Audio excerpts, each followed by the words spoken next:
पाटील रेसिपीमध्ये आपल्या सर्वांचं अगदी मनापासून स्वागत आहे। अतिशय महत्त्वाच्या 15 किचन टिप्स। टिप क्रमांक 1, मिक्सरमध्ये काहीही अडकतं का?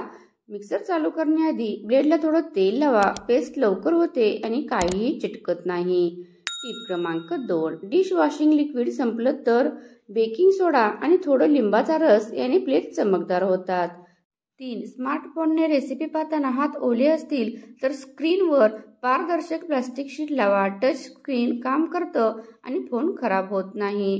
कांदे लसूण साठवण्याची स्मार्ट टिक, दोन्ही वेगवेगळ्या जाळीच्या पिशव्यात लटकवून ठेवा, हवाही खेळती राहते आणि बुरशी लागत नाही। टिप क्रमांक 5, कढईमध्ये अन्न जळू नये यासाठी अन्न शिजवताना कढईत थोडं मीठ पसरवून मग अन्न ठेवावं, अन्न जळणार नाही। टिप क्रमांक 6, इलेक्ट्रिक चहा पॉटमध्ये कधी काळे डाग पडतात तर व्हिनेगर आणि पाण्याचे मिश्रण घालून उकळा, किटली चमकते।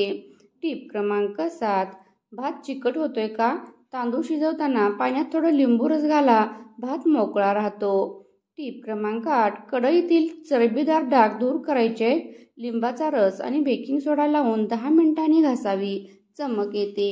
9, झुरळ दूर ठेवायची तर एका वाटीत थोडा मैदा व बेकिंग पावडर मिसळून झुरळ जिथे येतात तिथे ठेवा।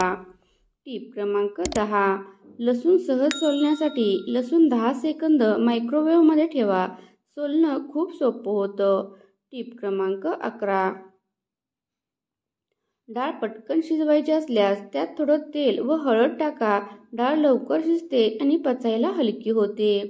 टिप क्रमांक 12, ताजे धने जास्त दिवस ठेवायचे, धने पाण्यातून धुवून किचन टॉवेलमध्ये गुंडाळून डबीत ठेवा।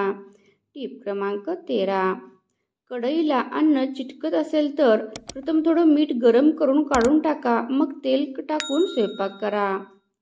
टिप क्रमांक 14, बटाटे काळसर होऊ नये म्हणून चिरलेले बटाटे थोडे लिंबू पाण्यात ठेवा, रंग बदलत नाही। टिप क्रमांक 15, दूध ओतू जाऊ नये यासाठी दूध गरम करताना त्यावर लोखंडी चमचा ठेवा, दूध बाहेर येत नाही।